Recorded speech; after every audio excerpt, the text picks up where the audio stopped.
A boy named Yuki lost in thoughts. When his childhood friend comes, she start touching his hair saying you look gloomy in it. As they talk further, things gets dark in classroom, and a mystical circle opens up. They all are deported to this strange barren place. They are all confused and wonder where they are. Yuki smiles, saying he knows this place. Hearing something, they all looked at these big robots and wondered if it was a movie shoot. As these giants came close, they all start running. Giants attack Yuki, but Yuhi tries to protect him. But with his power, he took down the monster in seconds. Yuhi is shocked, but Yuki holds her hand and keeps running. She looks confused. They see soldiers coming to destroy demons. It's a full-fledged war and they use a magic squad to gain a bit of advantage. Everyone is running and students wonders what's going on. Yuki seems lost in thoughts. When a woman in horse appears, she asks what these people are doing here and asks them to leave. A soldier comes on a royal knight and instructs other soldiers to follow him. They start the attack along with this woman on horse. She with her sword start killing these giants one by one. In next scene, the king thank everyone for uniting at this time, saying same event has happened 5 years ago when they were attacked. Queen addresses that 5 years ago a foreign leader helped them end the war and brought peace to this kingdom. The queen asks them for help, to which they start discussing that they don't even know how to fight, but staying inside the castle is the only option they have. Queen thanks everyone for their determination and asks them to rest. As they walk away, Yuki console Yuhi not to worry and assure her no danger will touch her, and she smiles and walks off inside a ship. Foreign soldiers seem to be training with swords, and a woman is teaching magic to others. As she starts teaching, everyone tries hard, but Yuhi gets it in one go. Yuki sees her and thinks she is talented. Inside a corridor, Yuki casually walking is caught by a woman, and Yuki takes her name, Elka. Elka asks him to go back and train for war and be cautious, but his casual behavior reminds her of a hero from 5 years back. She tells him not to force her to use strength. Yuki smiles and challenge her. She prepare her sword and run towards him. They both collide and Yuki hits her. She gets shy, and he asks if she remembers him. Elka instantly becomes submissive, knowing he is the hero from 5 years back, Setsu. She leans down and apologizes. She asks him if he has lost weight, as his appearance is different than last time. Soon Yuki meets his previous comrade Glein, and Elka introduces him, saying, "This is Setsuma." The door opens. Glein and Elka run to give this news to their other comrade Thea, who already knows he is Setsu. Thea says even with different appearance she would never make any mistake recognizing him. Yuki says he is back home as promised. They all welcomes him back. Yuki deeply ponders on something. Thea knew he is thinking about demons and war. They all have a lot of questions for Yuki, and Elka asks how he returned to this world again. They all are confused about his appearance and why he left after the battle last time, to which Yuki replies he has no idea. Yuki remembers last time running around the corridor, fighting and splashing swords when he fought Toma, his enemy. Yuki says he only know that he was reborn into other world with magic powers and then got summoned here again. Elka says this doesn't seem like a coincidence, and Yuki asks about Toma. Could he be after this war? Yuki imagines those demon and says Toma is the only one who could do it. Elka reply they couldn't find him after the last battle, but it's likely if Setsuma is alive Toma must be too. A soldier comes running, saying King has ordered to collect in throne room immediately. Glein leaves and Elka asks it should have been your job, onto which Yuki replies he wouldn't accept such job. They see their beautiful kingdom and thinks peace has to be restored. A shadow appears and Yuki thinks about Toma. In the next scene we see King appealing all-out war on demons. A soldier asks the king to be patient in this situation. Queen replies, demons have invaded us and heroes are back. We will definitely win. Everyone claps and King thinks peace treaty 5 years back was useless and they shouldn't have listened to that hero. Yuhi practices for the coming war as she succeeds in her target.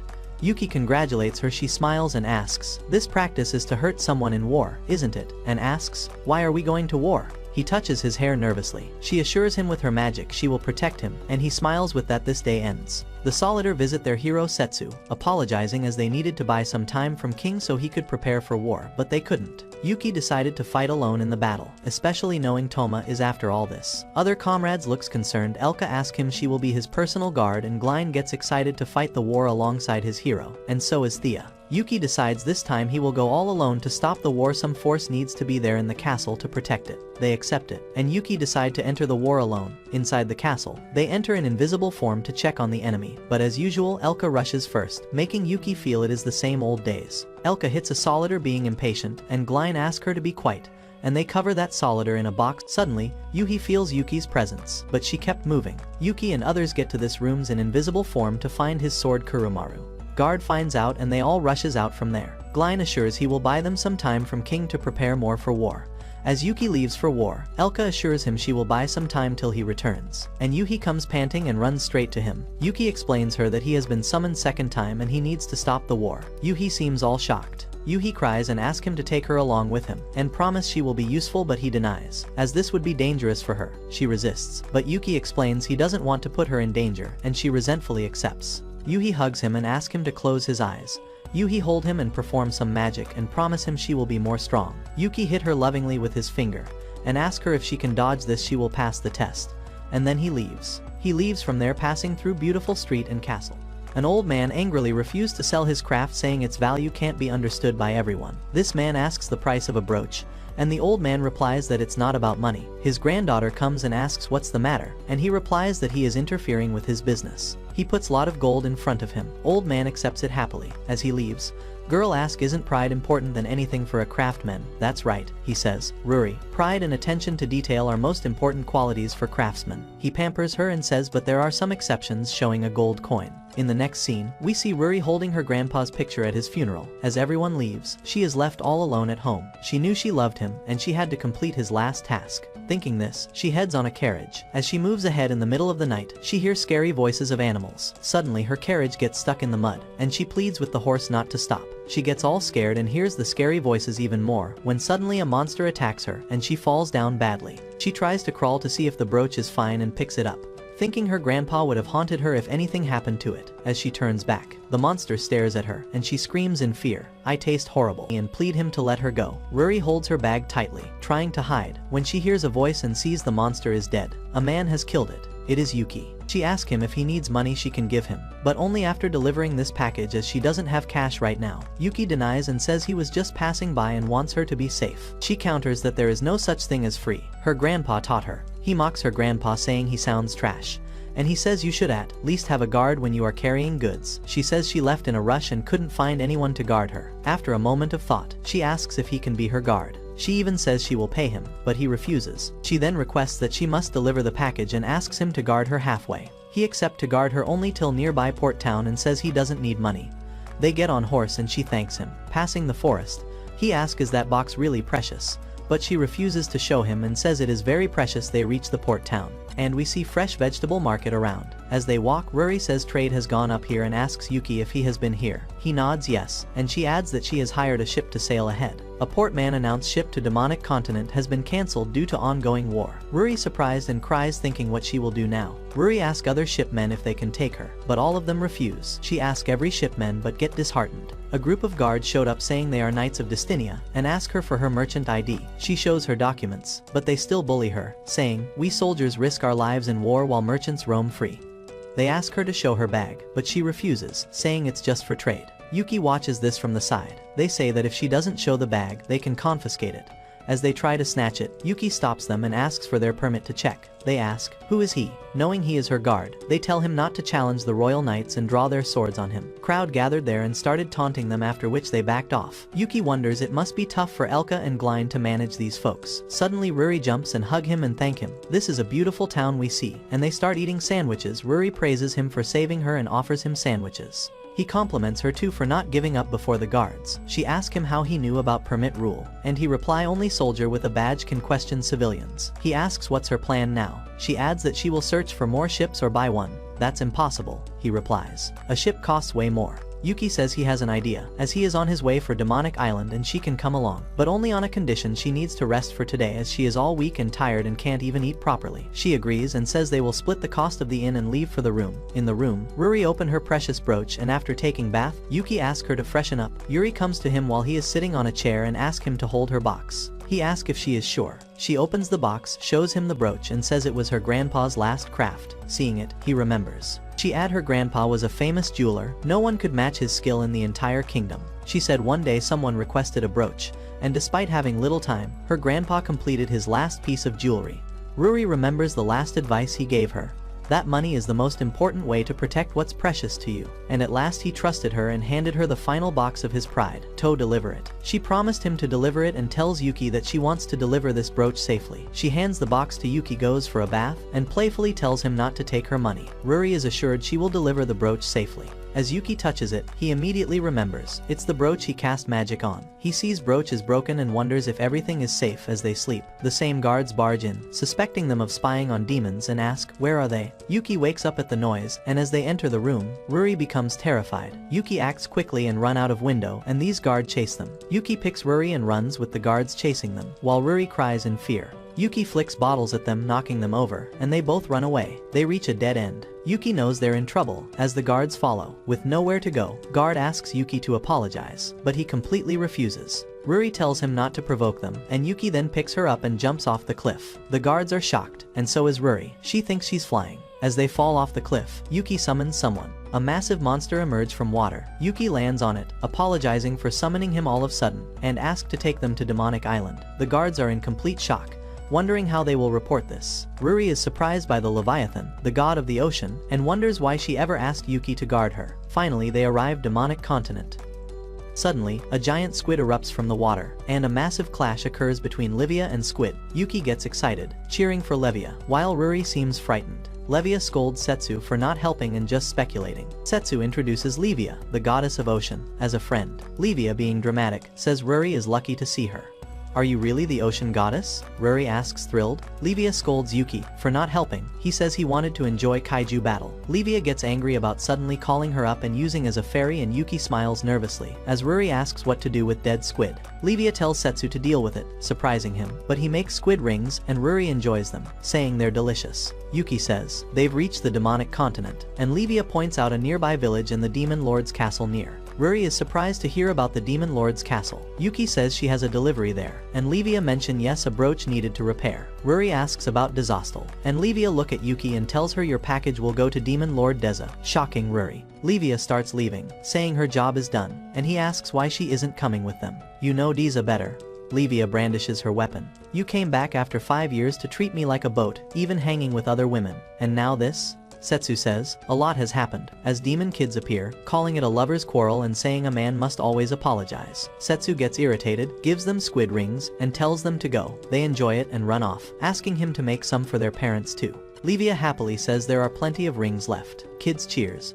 And when Ruri says they can't let the squid body rot, they move the squid to village. Men in the village are sad. The squid monster stopped fishing, merchants stopped coming, and they're running out of food. Another man says they need to fight the squid together. When Setsu comes and asks if he can leave dead squid here, they're all surprised. In the next scene they're seen dancing. There's a feast where everyone is enjoying. Livia gets special treatment as the ocean goddess, and a man pours her a drink which she enjoys. They give her special seafood, and she says fish is always better raw. Everyone enjoys the squid rings. Setsu is preparing fresh rings when Livia taunts him to hurry, and he instantly slices the squid into rings with one flash of his sword. Everyone is impressed with his skills. The kids enjoy the feast, and Ruri delivers the rings to everyone. The head of the demon lord's personal guard sees fire from far and fears humans have invaded the village. He runs quickly toward the village to save it. Ruri calls Livia to sit with her, and Livia asks, are you drunk too? Ruri refuses and shows her the juice she's been drinking, asking Livia to sit and chat. Livia agrees and sits next to her. Ruri asks how Livia knows Setsu and the demon lord so well.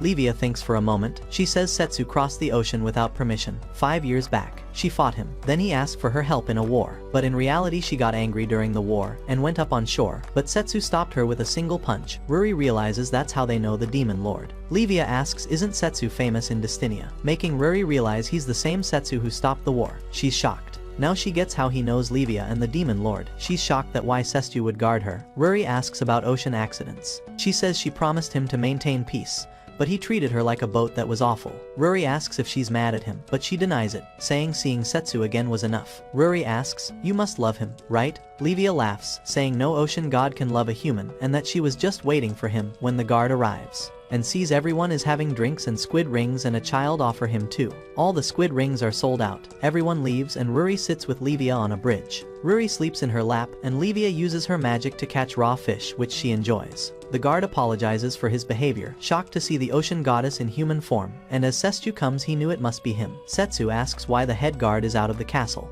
He replies he came to see Livia but didn't know she'd be with Setsu. He says he is hopeful now and addresses them all, asking to save the demon lord. He says the demon lord is being asked to marry a man named Terran. Livia asks if that's good, and he replies it's not. She's being forced through a curse. Setsu says Deza can't break the curse. The guard says Terran bought a cursed necklace and Setsu thinks it must be powerful. He says the war started a month ago when humans invaded with armor and left their country's flag. Setsu, shocked, asks, "Flags of Dystinia?" He says they've been attacked repeatedly. The Demon Lord's army never returned, and Terran is the man who offered to negotiate. Livia asks if he claims to stop the war. The guard says yes. Setsu, suspicious about Tenor, asks if he's really powerful, and the guard says he's as strong as Setsu. Ruri says he's not a fighter but a wealthy merchant, as most ships belong to Terran's trade company. The guard adds he has all the wealth. He says both humans and demons need merchants, so his claim to stop the war isn't baseless. Setsu asks Deza would be enslaved just for war. Setsu grabs his neck, asking why generals are okay with it. He say they want to fight to the last man.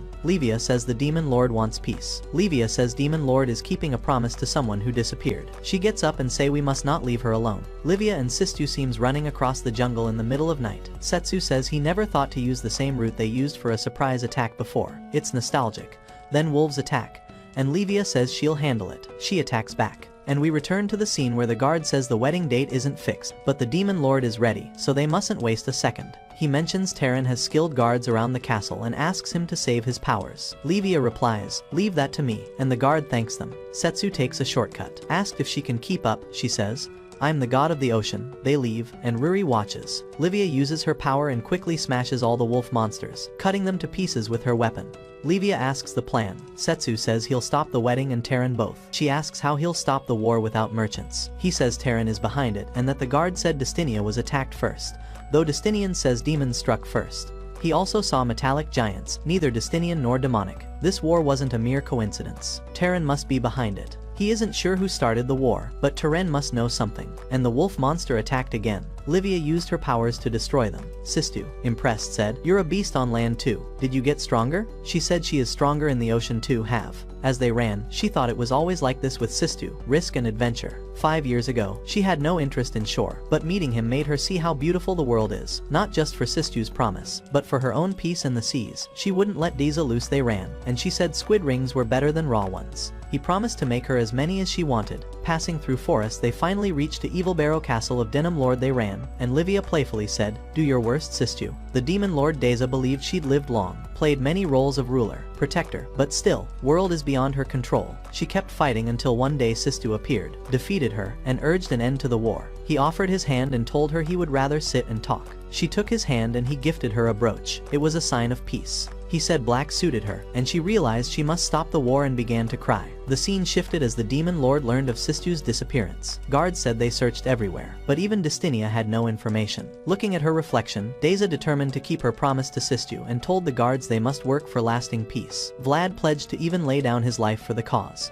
The Demon Lord then visited the capital. Seeing its prosperity, she gets happy. They saw their kingdom thriving and everyone working hard, though sadly, the brooch Sistu gave her had broken. Deza said she might have worn it too long. The guard mentioned a skilled jeweler in Dystinia and said he would send it for repair. As they are walking, she kept looking at brooch. A soldier ran to the Demon Lord's castle, reporting that the Dystinian army had invaded and the battle raged outside castle. Veld was disappointed. The peace lasted 5 years. Deza ordered her top officers to ready the army and sent 2 soldiers to Dystinia to investigate. She says we must find out what's going on in Dystinia, and she herself stays committed to the peace promise she did to Sestu. Soldiers geared up, secured important supplies, and worried about the armored enemy, unseen 5 years ago, and whether they would survive. They regretted trusting humans in the peace deal but still trusted the Demon Lord. A month passed with no word from Dystinia. She feared for the nation's future, unsure how long they'd last, and questioned her ability to keep her promise to Sistu. Vlad entered and informed her that Terran Sneeder from Trading Company had arrived and wanted to speak. She welcomed him.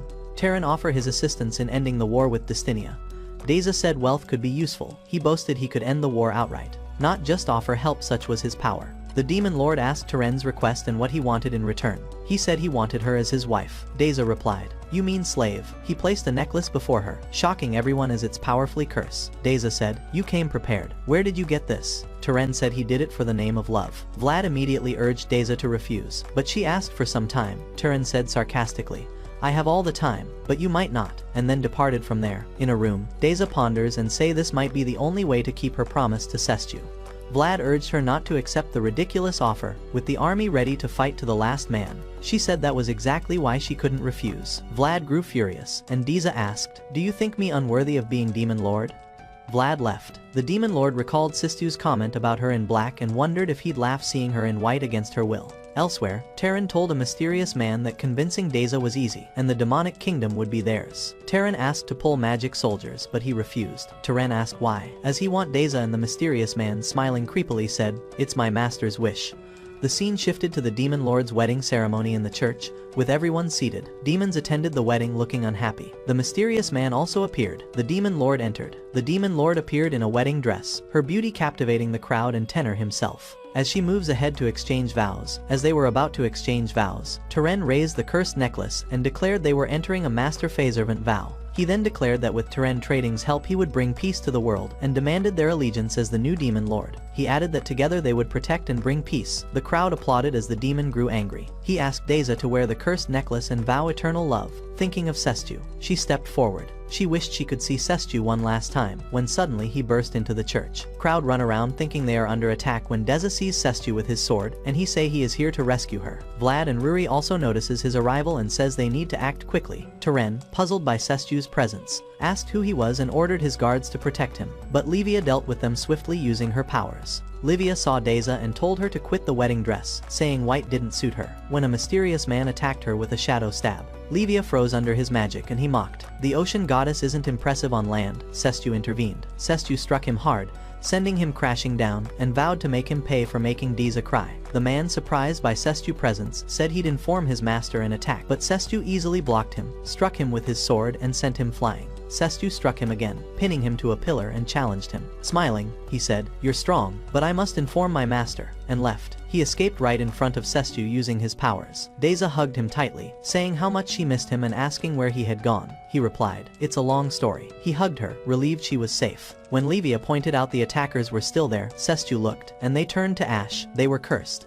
As Sestu held the cursed necklace, he suspected Thomas was after it. Deza agreed and as Demon Lord, offered to help him. Sestu asked her to handle things while he visited Regulus, king of the Beastmen. She agreed, though she felt he was rushing. Sestu reminded her of their promise of peace, and she nodded. Livia asked if she had to be fairy again. Vlad and Ruri arrived. Vlad saw the castle in ruins. Ruri asked Sestu if all went well. He said yes, and she handed him a box. She asked him to give the box to Deza. Curious, he opened it, and inside was the same brooch that was broken. He make her wear it for the second time. Ruri along with everyone look at them and Deza thinks once again he taught her what it means to live. The army began rebuilding the castle and arrested Terran. Deza wished to go with Sestu but couldn't leave the throne, and he promised to take her anywhere once peace was restored. Veld murmured that peace didn't mean a ruler could leave, while Livia said not to let Deza do all the work. Veld thanked Sestu and said he'd always be there if he ever needed anything. Sestu said he'd count on him, then asked Livia if she was ready to leave. She replied that she'd always go with him. They left the castle, and Deza shouted for him to come back after the war, bidding him goodbye.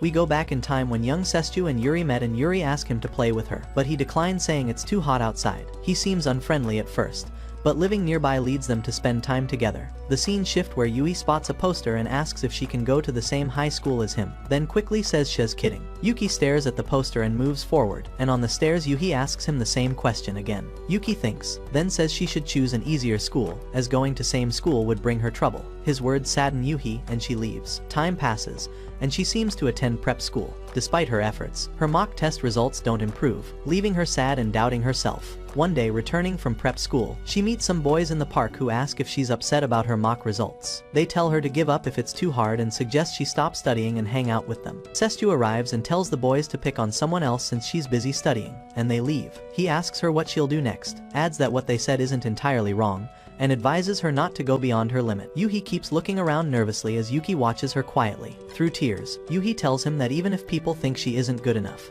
she still wants to go to the same school as him. Yuki pats her head and says he'll help her study, but he won't go easy on her no matter how much she cries. Yuki wipes her tears, thanks him, and says she's always wanted to stay close to him. Back in the present world, Elka gives instructions to the students as they practice magic. Yuhi stands out as best among all and Elka compliments her. Elka and Jelen call it a day, and as the students walk off, Yuhi follows Elka and Jelen to talk. Yuki asks if they're Sestu's companions from before, and they confirm saying he's a companion, and wonders if Sestu even feels the same. She says she has utmost respect for him, and say she wished to stand by him forever. Elka asks what is her question. Yuhi asks if they can give her special training so she can be with Yuki too, and they seem taken aback. Elka take Yuhi to Castle Wall and says this is the peaceful world Sestue created, and he must be fighting somewhere, maintaining it. She says as Sestue's companions, they are always ready at a moment's notice, and Yuhi admits she's determined but weak. Yuhi asks Elka for a battle to improve her fighting skills and Elka draw her sword to her. Yuhi defends against Elka's attack, and as Elka keeps striking, she defends again with her magic, until Elka draws her sword. Elka compliments her on getting stronger, and she adds that while all kids are extraordinary, Yuhi is special. Elka adds that Yuhi still lacks something if she wants to stand beside Sestue, and leads her toward the castle sewers. Elka adds that the sewer is filled with monsters and used as a final battleground, leaving Yuhi scared and uncertain. A monster emerged from water, leaving Yuhi all baffled, and Elka asks her not to be scared. Elka instructs her to fight without flinching, and tells her she already has enough strength. As the monster attack, Yuhi attack back with fire magic and gets happy, but Elka asks her to be cautious. The monster retaliates, scratching Yuhi's arm, but she sends it flying again with her magic. Yuhi is shocked as the monster keeps rising, and Elka tells her to finish it, and tells she is indeed strong now, but in war, you kill or your friends die. Elka adds that to save her loved ones she must fight, saying determination is what she lacks. Yuhi recalls her first fight, wondering if she can do the same, as Elka kills the monster with her sword. Elka leaves, and Yuhi sits in distress, thinking this is what she lacks. As Yuhi sitting in her room ponders the situation, when Thea enters, she heals Yuhi's injuries with her magic, and Yuhi thanks her. Thea says Elka was crazy to throw her into battle like that. Yuhi says she asked for it, and Thea adds that she sees her as one of them, just as Sestue looks at her the same way he looks at them. Thea says she understands Elka's approach, as she wants to treat her equally. Thea asks why she wants to be with Sestue, knowing it puts her in danger, and Yuhi replies that Sestue has helped her whole life. Now it's my turn to help. Yuhi replies, and Thea wishes her luck, which she gratefully thanks. As Thea leaves, Elka stands outside, saying Yuhi is strong and can defend herself on the battlefield. Elka expresses concern over the danger Yuhi would face fighting alongside them, but Thea says it's Yuhi's decision alone. Thea says they should respect her determination, and she left saying she will sleep more. Elka ponders something. As Jelen walks the corridor, he sees Yuhi looking sad and asks if it's about last night, saying it's normal to hesitate at taking lives. He says it's hardest when someone is precious, and that he fights because he'd rather make others suffer than see his people suffer. He says that's how it is for him, and she needs to find her own determination. Yuhi thinks it over as Jelen says Sestue would want her to find her own answer.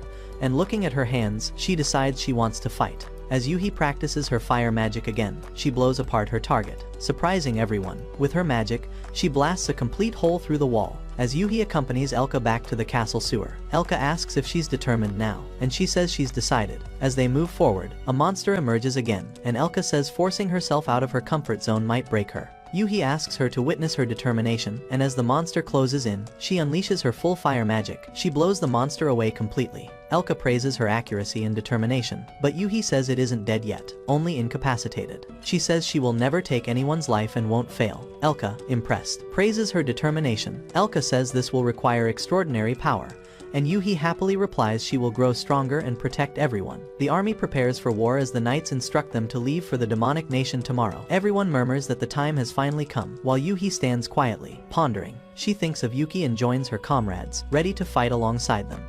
Sestue and Livia ride a carriage through beautiful scenery when Sestue asks if she's being too relaxed.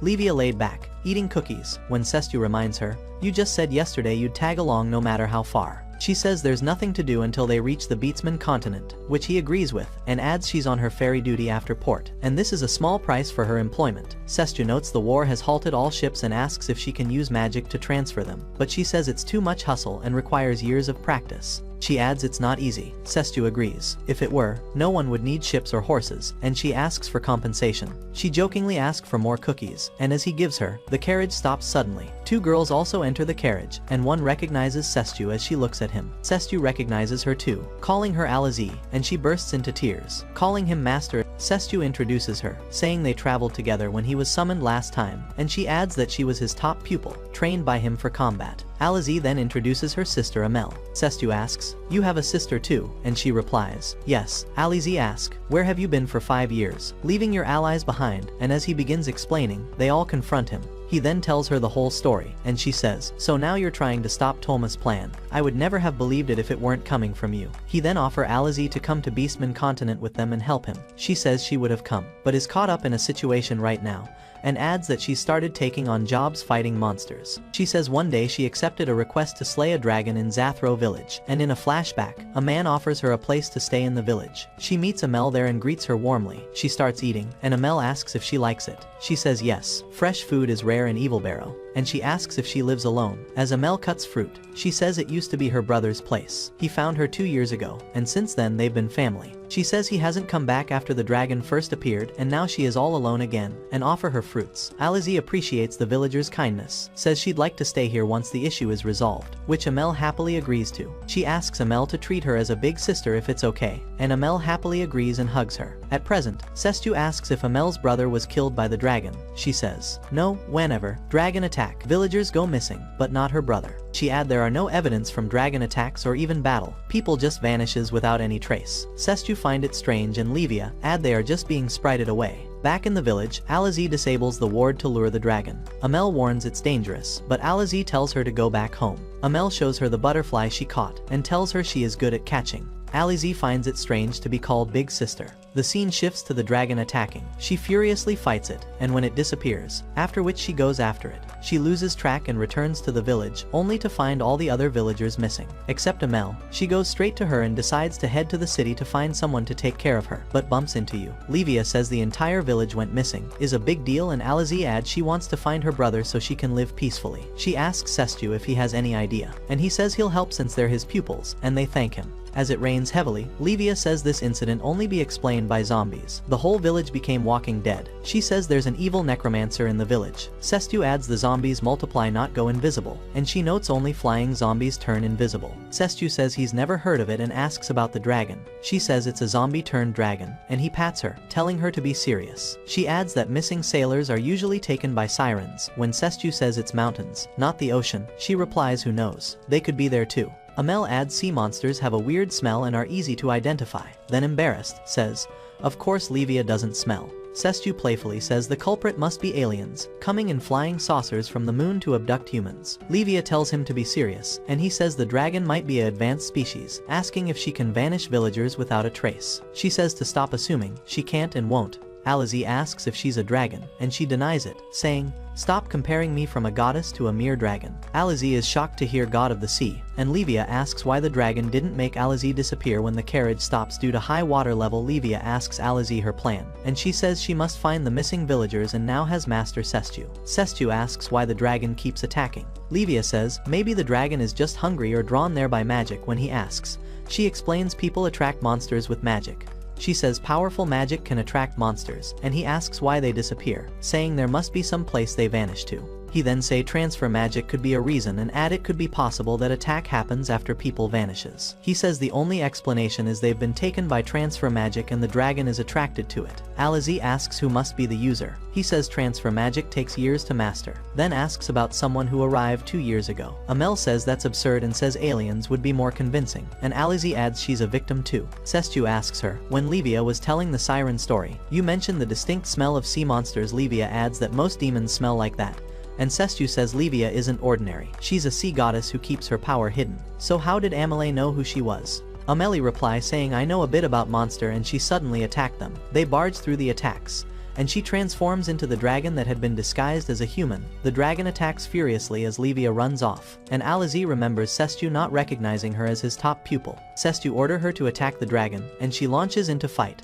As the dragon flew toward them attacking, Sestu and Alice caused it to slip, and Livia then combined her magic with Sestu's sword, and Sestu struck the dragon, calling to Alize as she came flying in, hitting the dragon and killing it. And its snow fell gently over them, riding on Livia as she sailed. She asked if it was okay to leave Alize alone. He replied, the dragon is down, she can handle it from here. And he adds she her my pupil, she should finish job she takes on. Alize visits the village again and remembers the moment she spent with Amele. Amel entered, shocking Alize, who immediately drew her sword. Amel smirked, you thought I was dead, didn't you? Amel laughed. Dull sense of smell, she said, the dragon by her side. Alize asked, where are villagers? They are all dolls now, she added, as they all had strong powers and she needed soldier for war. There was never anyone called Amel. As Alize asked who she was, Amel smirked. I am Meluer the monster. Toma gave me that name.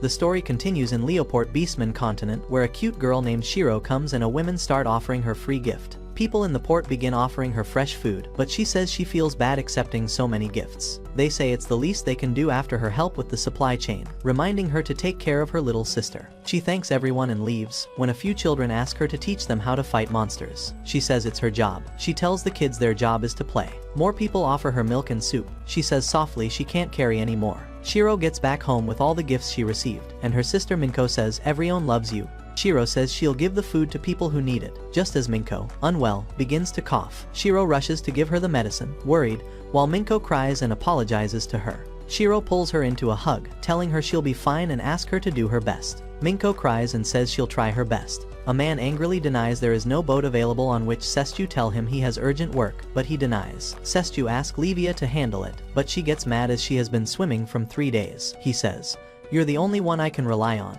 Sestue pats her head. She says she can swim again if rest till tomorrow. Just as the boatman tells a boat is available, Livia gets mad again. In another part of town, Shiro thanks the inn's owner for finding her medicine. She says she doesn't mind helping. Shiro asks if she has siblings. The owner takes out a picture and warns Shiro that this job can be dangerous. She asks her to kill the man in the picture, offering a reward so large she'd never have to work or worry about medicine again. Soon Sestue enters the inn and Shiro leaves. Livia asks for room with fluffy beds. Sestue asks for a good place to eat. She mentions a nearby dinner. Scene shifts to Shiro sharing a meal with Minko. Shiro asks if Minko's done. She apologizes for the trouble. Shiro checks her medicine and tells her she has a task to complete. Shiro tells Mineko to go to bed without her. It's revealed she's wearing a cursed necklace. Back to the inn, Sestue and Livia sleeping and Kuro gives this information to Shiro, who is hiding outside. Kuro asks if Shiro is hesitant, but she says she's made up her mind. Shiro asks if she can call her sister. Shiro says she's the reason they survived, looking after her sister's medicine and her own.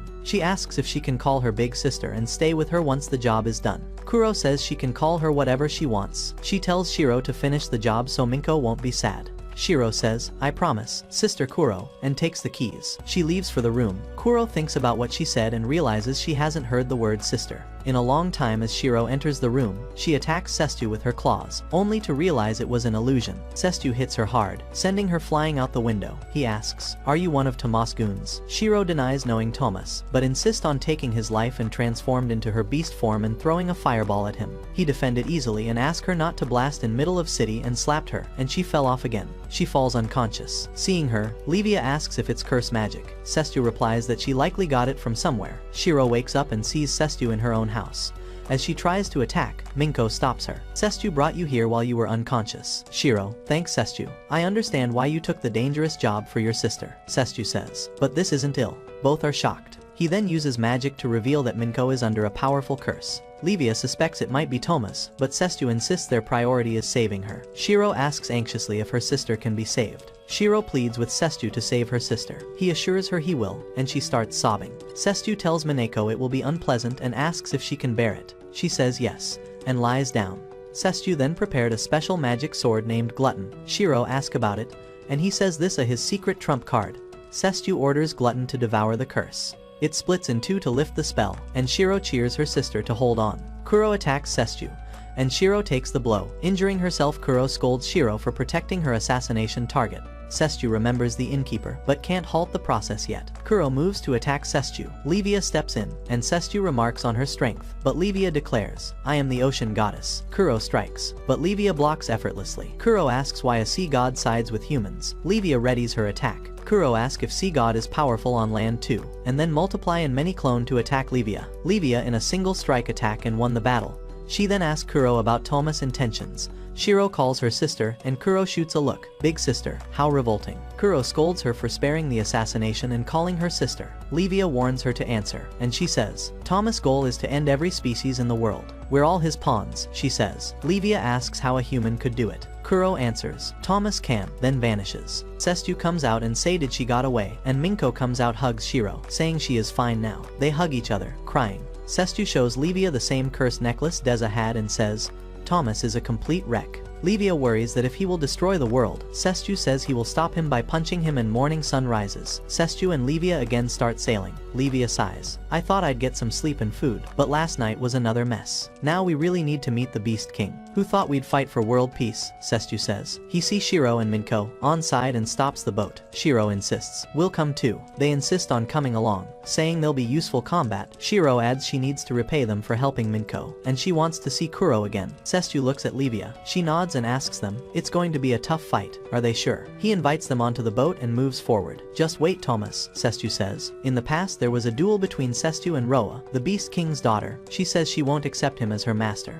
I never intended to be your master, Sestu says. Even if you save the world, you'll never be my master until you defeat me, she replies. Sestu tells her to bring it on. She hesitates at first, but with a push from him, she makes her move and strikes. In the present at the royal kingdom of Regdom, the Beastmen debates whether to invade human or demon. One Beastman insists on protecting their people first, claiming it's their pride. Another opposes him, and the argument heats up.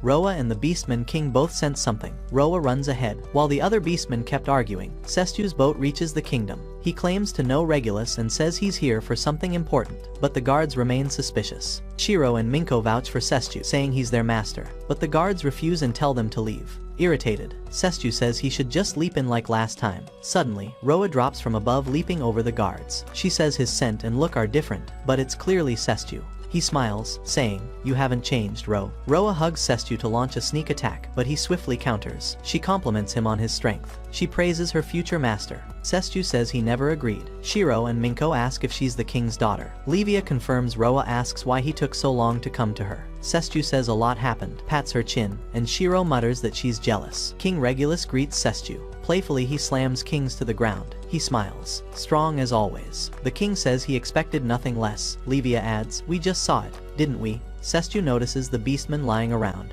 and the king asks why he looks different.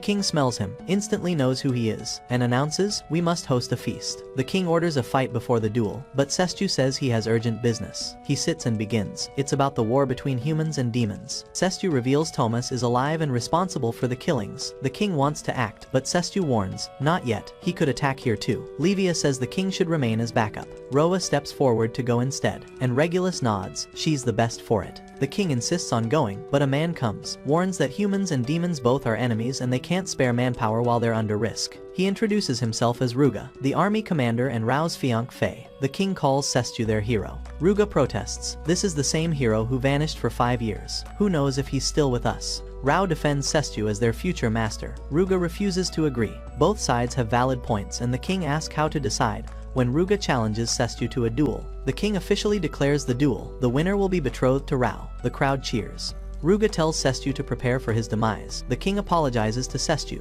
saying this is the only way to convince the Beastmen. The king tells him to win the duel and earn their military support. Along with Rao, holding Sestu's hand, she says he is my only master. Rao smiles. He's so nice. Shiro and Miniko want him as their master too. Rao approaches Ruga. Sestu is extraordinary. You don't stand a chance, he replies. I'm a warrior myself. He says he can't back down and still has a chance.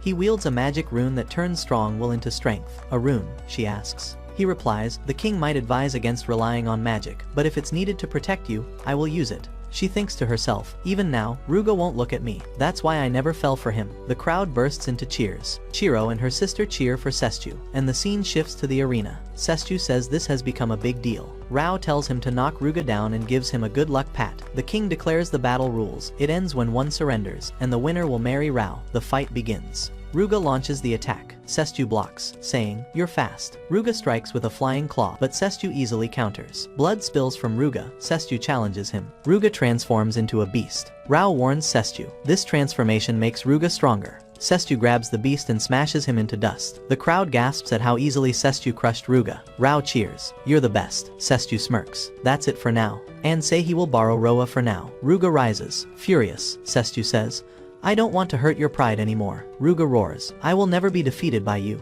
An inner voice echoes in Ruga. Is this jealousy, or the hatred of my own weakness? Back to the scene, where Roa had a battle with Sestu and Raga stood there in anger. Ruga transforms into the beast and says he cannot loose. Sestu can't understand this power. Livia realizes it's Tomas's curse on Ruga. Ruga strikes Sestu with a powerful attack. Panic erupts as the king evacuates the audience. Sestu understands the source. Tomas curse and Livia pass him his sword. The beast lunges at him, furious. Sestu slashes his hand, but with his power, it instantly regenerates. Roa rushes, telling the duel is cancelled, but Ruga gets out of control. Sestu tell him to calm down as this curse can transmit him, while Roa says she will finish him herself. Sestu says Ruga is being controlled, and he doesn't want him to die. He says he'll execute a plan, leaving himself defenseless. Sestu calls his magical sword Glutton, just as Tomas himself arrives. In magical form Tomas appears. How are you, Sestu? I had to stop Ruga, wasting your precious magic.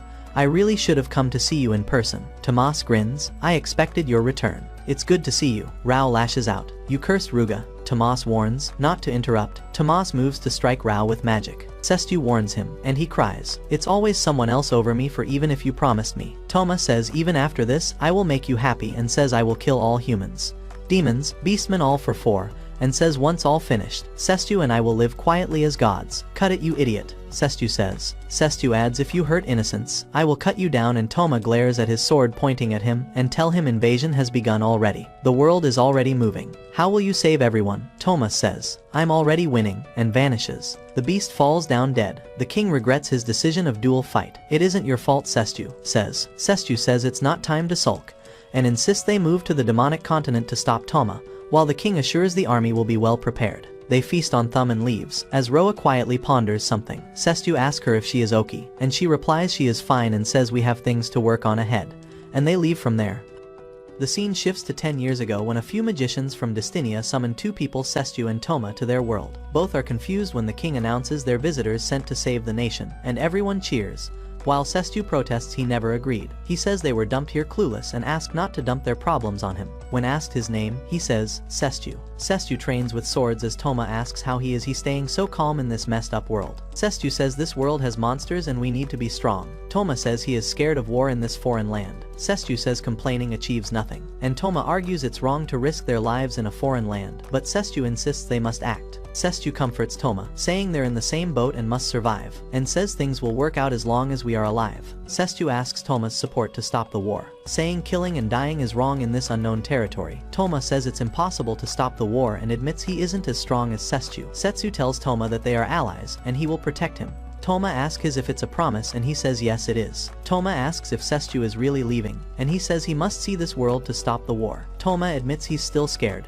Toma vows to grow stronger to fight and stop the war, and Sestu says they'll meet again as true heroes. Sestu meets the other comrades of town and leaves. Toma watches him leaving, time passes, and the king of Destinia honors Toma for his valor and loyalty, which he gratefully accepts. Everyone praises Toma for becoming a knight, saying he'll soon be a general, and he recalls Sestu, saying he's closer to his promise. He declares he'll end the war soon and turns to the soldiers, asking if they're ready to die for him. They roar back, of course.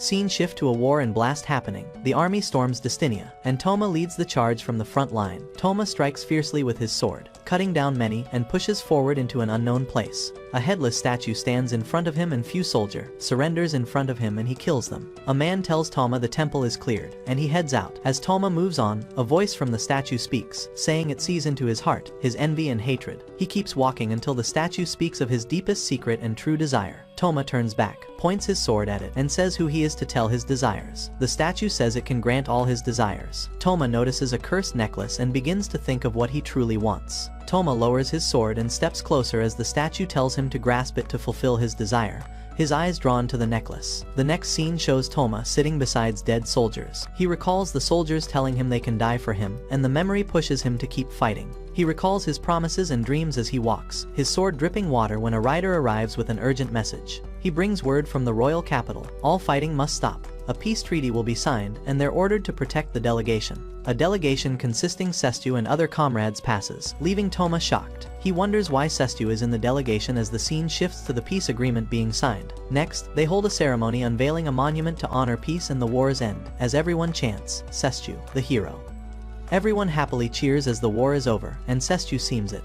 When Toma arrives, Sestu asks why he looks sulky. Toma praises him for ending the war, but Sestu shrugs, saying he didn't do anything special. Toma admits he couldn't have done it. Sestu remarks he's become important too, just as comrades call Sestu to the party. Sestu tell them he will be right there, and leaves when Toma stops him. Toma says he worked hard, traveled far, and was offered to fulfill his desire in the temple, but all he wishes is to return to their world together. He says he found a way to go back, but Sestu denies, saying now that the war is over, he want to see this place. He adds that it's their time to start life in another world, which frustrates Toma, making him cry in disappointment. A voice echoes to Toma about envy as Sestu sees things different. Sestu waves goodbye, but Toma cries, "You can't leave me again." Toma remembers Sestu's promise to stand by him. The cursed necklace appears on his sword, and he vows to destroy anything in his way. He says he will destroy human, demon, and beastman, if it takes to get back to the same world together. He draws his cursed sword at Sestu and the fight begins. Toma laughs while Sestu asks him to snap out of it. Everyone watches their swords clash as Toma looks at the crowd, claiming they're the ones who tricked Sestu and that all of them are unnecessary, and charges at Sestu. Their swords crash in a furious clash as Sestu strikes back. A massive blast of energy erupts as the others rush in to intervene, only to be met by a wall of thick smoke. The scene shifts to Toma, wounded and alone, thinking that none of his wishes came true. He drops a gemstone from his hand and says he is alone and tired. Cursed magic suddenly seeps from the gemstone, leaving Toma perplexed, wondering what it is. In the next scene, a man is dragged in chains into an experiment lab, where he's forcibly injected. The man convulses from shocks as others argue nearby. One warns the magic power is dangerously rising. The experiment resumes on two sisters, with talk of organ transplants causing no rejection. One girl pleads to let her go, the other wishes to escape. Other men tell her there is no place for them in the world, and Toma gets it that there are others like him. Picks the gemstone again. The building where the experiments are held is attacked, sending everyone into panic. The captives plead to be freed them as the building collapses around them. It was Toma who attacked the building. He tells the captives they're free and urges them to join him in destroying the world. They all walk ahead and joins him. The scene shifts to Toma meeting Sestu in magical form inside Ruga. He vanishes, and we see him thanking his other soldiers, and asks if they're ready to become gods, as the end is near. We see Destinia's ships sailing, loaded with soldiers and the foreign students who were summoned. A soldier informs that they're approaching the landing area, and the general announces that this war is by the king's order. He adds they will show the demons the true power of humans, and the soldiers cheer loudly. Thea spots a magical compass sensing Toma's presence on the continent. Our real enemy is Toma, not the demons, Glean says. He warns that telling the general about Toma would make them appear as spies, and Elka says it would start a pointless war with the demons. Glein asks about Sestu when Yuhi says he is probably doing best to stop the war, and Yuhi remembers what he said before, leaving about him meeting old allies to stop the war, and she remembers when she pleaded with him to take her, but he rejected as it would be dangerous for her. And Yuhi adds she trusts Sestu completely, and Glein add they need to do the same, as Elka says they must buy time until Sestu arrives. Thea tells Yuhi they must prevent casualties as much as possible and believe in herself, and they all come together. We see as the ship lands, the war begins. War erupts on both sides. Soldiers run across the battlefield as Glein orders his comrades to circle and strike. The general order magic soldiers to attacks and target enemy encampment, and other side retreat using fire magic. With the help of magic soldier they burst the first layer of defense and enters in for the kingdom. Glein orders to get inside, and Thea instructs other students to not go after injured. And they moves Glein and Elka strike fiercely, with Thea unleashing her magic while the other students worry about stopping the enemies before they reach them. They move to attack when a demon targets a student, but Yuhi swiftly saves her, and she apologizes for being scared. Yuhi consoles her, admitting she's scared too, and they start fighting again. One of the students captured a demon and tries killing when Yuhi intervenes. He protests, "Why are you stopping me? This is war. I kill or get killed." But Yuhi insists he can't move and is injured, and shouldn't be killed. A voice echoed, telling them to end their lives as several portals opened in the sky, leaving everyone in shock. Many metallic giants comes before them, and Yuhi remembers them from the time she was summoned. A melee also appeared, and as the Solitaire start asking, she launched a brutal attack with her sword. They tried to attack her, but she cut them down effortlessly. She crushed the soldiers, just as Glein arrived to slay the giants. As they see these metallic giants contain people beneath them, it surprised them, just when a hooded woman arrives, and her presence surprises everyone and they recognize the sword woman too, who just appeared from portal. They recognized her and called her Alizi, remembering her incestus party. One asked the hooded woman what she had done, and she replied, "I turned her into a doll." She says she intend to make everyone puppet, so they all can stay together. Elka struck her in anger, but she make Alizi moves ahead and fight, and Elka demanded she recognize her, but she didn't. Elka stepped back, but the hooded girl slashed her, spreading her blood, leaving Glein and the others confused. Thea says this is not regular blood but concentrated magic powers, and she introduces herself as Meluor, the monster. and Melior says goodbye to them, her blood twisted and formed into deadly monsters ready to strike. They all strikes together. Elka unleashed icicles that pierced the monsters, while Glein struck another with his flying sword. Melior commanded her remaining creatures to attack. They kills them with her magic, and Elka says she will finish Melior and you take care of the other monsters. Right when Yuri arrives killing one of monsters and Thea challenge Melior what she is gonna do next. Melior complains they are too strong. She orders Elias Fee to kill them, and Glein strikes her as well, defeating her. Elka attacks Melior, diffusing her magic organ and leaving her on blink of death. However, she refuses to die and gets up. Elka is shocked, asking how she survives without her magical organ, while she explains her body has been modified with extra magic. And she adds they were created as magic weapons and remember the cruel experiments on her, and says if Toma hadn't saved her, she would have killed, and says she will fight for Toma to destroy this world. And then she opens a magical portal and spell limit break magic, which will surpass all limitation, and then she summon Chimera and get on top of it to attack. She fuels her magic with her own life force and hatred in it. She then attacks with Chimera, but everyone dodge the attack, and she again prepares to attack. Thea and Yuhi protect everyone with their shield. However, their magic running low, and Chimera redies again for another attack. Glein asks Elka if she has any plan, and she gets an idea. Alize unexpectedly kills Melior from behind. Everyone gets shocked, seeing Alize. Elias Fai hugs Melior, remembering the time they spent together in the village, cherishing the moments of their life there. She remembers the time she asked her to treat her like a sister, and when Amel called her big sister. With this, Melior along with Chimera turned into stone, and everyone looks at her. It's all empathy now, Thea says. The healing is working, the injuries are serious, but she will survive, Glein says, looking at Elias Fay. Elka welcomes Elias Fay. Thea notes Melior's surprising power and suggests they should take a break. A shadowy hand emerges from River, revealing Kajus' arrival. He is surprised they defeated Melior. He seems really strong, says Elka. When Yuhi gets up to fight him and ask everyone to stand back, Yuhi adds, I am one of you, and says that if Yuki were here he would have done the same. Glein supports Yuhi to fight. Thea agrees with Glein and ready to provide backup for Yuhi, and Elka asks Yuhi not to give up as she says, watch, my training paid off. As she readies to fight, she recognizes the magic and Sestu arrives swiftly and praises Yuhi. Sestu announces, you are safe now, which makes Yuki extremely happy. A soldier reports to the Beastman King that they are ready to send aid to the demonic continent, while another asks about Fay Claire if war breaks out, and the king declares his trust in Sestu, saying he will take care of it.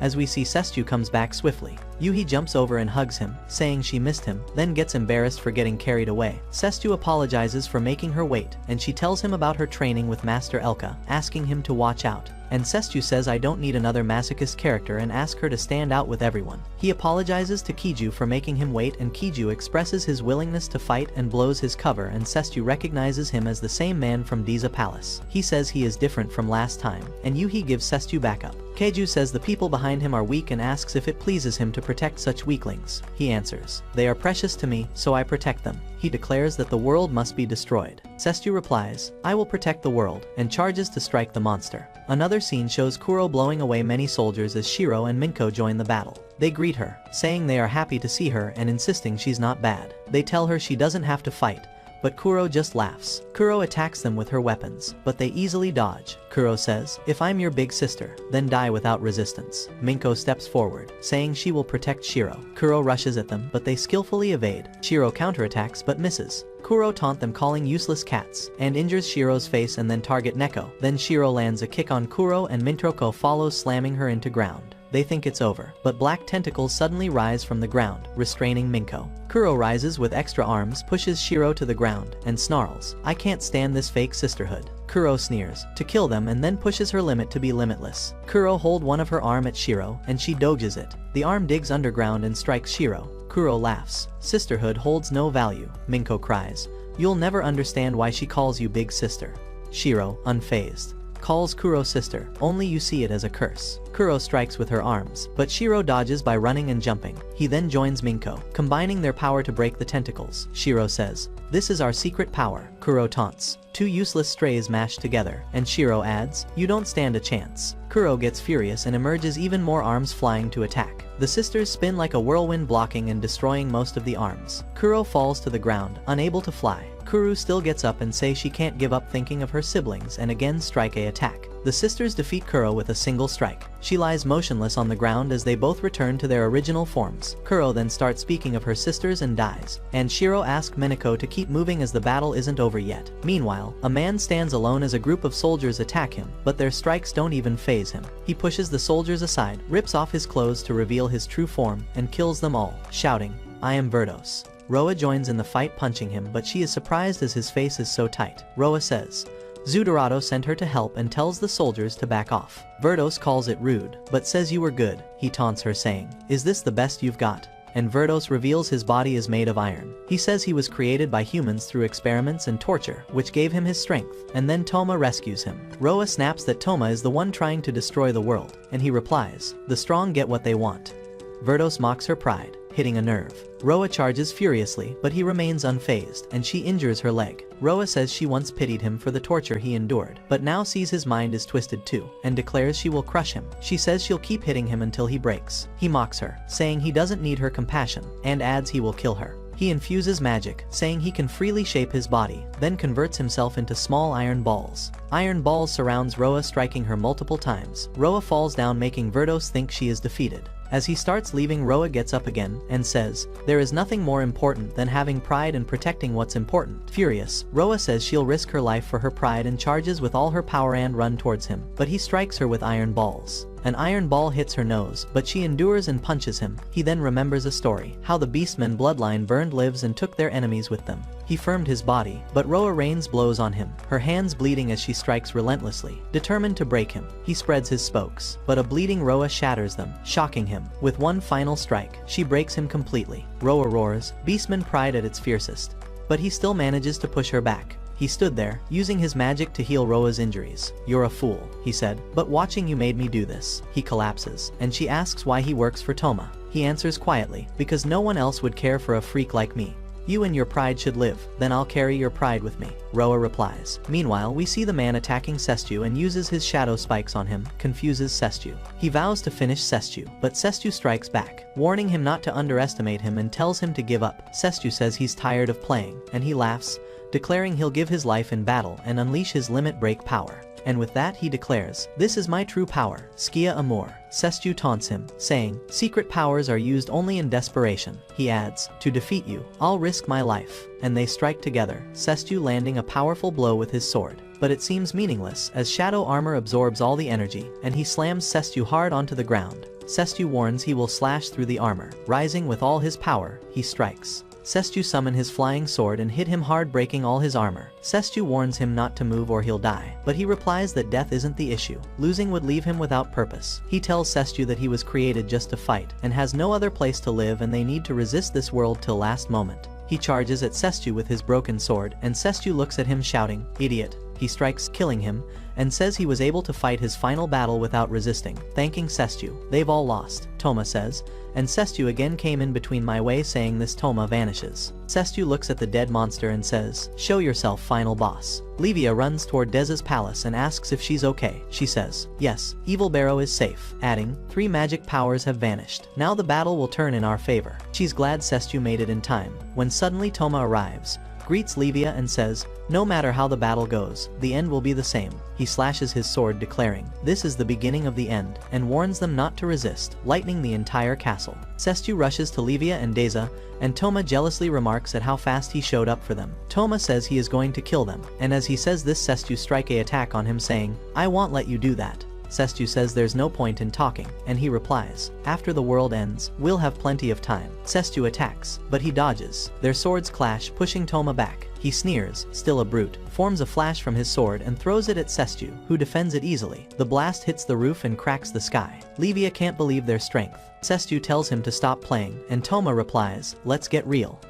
Toma attacks with his aura.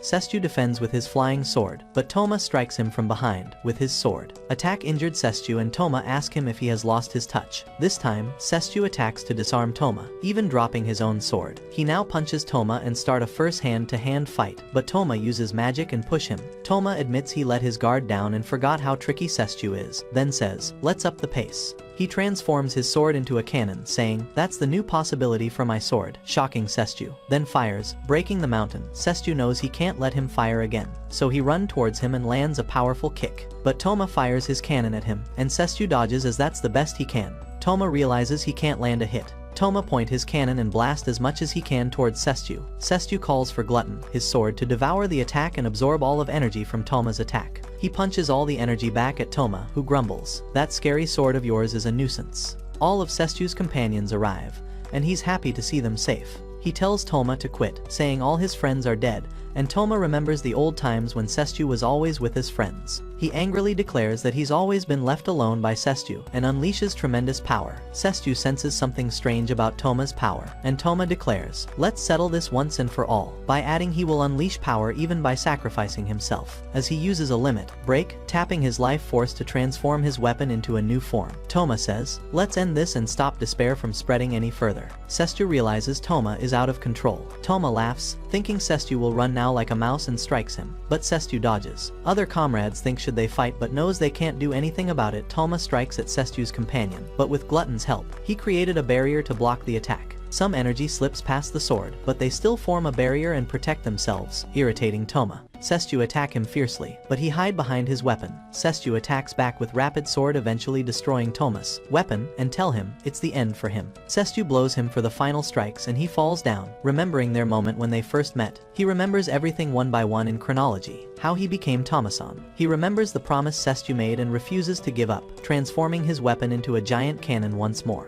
He fires the giant cannon at Sestue again, and Sestue tries to shield it. The blast is overwhelming, blowing Sestue away and striking him down. Sestue tries to get up but can't, and Toma approaches, believing he's won. He declares he's defeated Sestue, who was always ahead of him, and insists the world must be destroyed. Sestue stands and replies, "You've really gotten stronger." Sestue tells him you can't defeat me and traps him in a dimensional magic. And Toma wonders how can he use this magic. Sestue says he can use that magic too, that Toma can't use his weapon anymore, and then delivers one final strike. Sestue activate his sills, raising the ground around Toma. He panics, saying he don't wanna die, and cries and remembers the promise Sestue made to protect him. Toma ends up shield in darkness, and realize all he wanted was to be at Sesta's side. Sestue seems sitting beside Toma. As he regained consciousness, Toma asks why he's still alive. Sestue replies that killing was never the goal, he let his sword devour the curse, and besides, he promised to protect him. Toma realizes he's done many unforgivable things, and Sestue says he can atone, and that he won't let him die.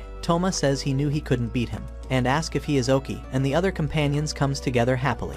Behind the bar, Toma listens as Sestue and the king say they've decided his fate. Sestue tells him to use his powers to send his classmate back to the world. That's his punishment. Other tells him without his magic, he is nothing, so nothing to be worried about. And Sestue asks him to go back with them in that world. They tell Toma it's only because of Sestue they have reached this outcome. Toma cries, amazed he kept even their promise to him. He uses the magic to reopen the portal, and Elka tells the students they can go back. All the students happily goes back. Sestue asks why he didn't go. Toma replies that his true atonement starts now. He'll see the world through his own eyes and find what he can do for it. And then Toma leaves. Sestue leaves too. Elka cries, saying she wanted to go with him, but they refuse. When Yuhi joins Sestue, he warns her it'll be a dangerous trip and asks if she's sure. She says she's decided to always be by his side, and they say goodbye to the others. Sestue meets Livia and asks if the sea is safe. She replies, as long as I'm around, it's safe, until a squid attacks Livia again. Sestue then meets Deza and praises the recovering demonic kingdom. She says, I'm blessed with good officers, adding that Ruri is doing well too, and Deza gave her the best location for shop, for returning her the brooch. Sestue goes to the Beastman Kingdom, but they still refuse to recognize him. Roa, along with Shiro and Minko, swoops in from above, and they introduce themselves as Commander and Deputy Commander. After checking everything, Sestue and Ruri finally leaves for their trip. That's all for today. If you want the next part, comment next part. We'll make it once this video hits 10,000 likes. Also, tell us which character you like the most in the comments, and thanks for watching, you guys are the best.